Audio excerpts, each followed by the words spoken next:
Futbol tarixidagi imkonsiz 5 ta gol. 5-o'rin Mixail Lankom. Go'yoki oddiy patkattdek tuyulgan, ammo u to'pni shunday kesib yubordiki, to'p to'g'ri darvozaga kirib bordi. 4-o'rin Papi Sisse Chelsiga qarshi. Uzaro aqli bovar qilmas trayektoriya bilan zarba berdi. To'p bumerangdek qayrilib, aniq devyatkaga kirdi.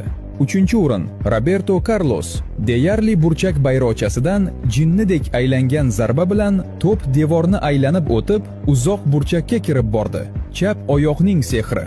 2-o'rin Moht Faiz Subra. Uning goli Pushkash mukofotiga sazovor bo'lgan. Jarima zarbasida to'p parvozda 2 marta yo'nalishini o'zgartirdi. Ham darvozabonni, ham fizika qonunlarini aldadi. 1-o'rin Zlatan Ibragimovich. Angliya darvozasiga 30 metrdan o'ziga qarshi bisiklet zarbasi. Bu shunchaki gol emas edi. Bu sof san'at edi.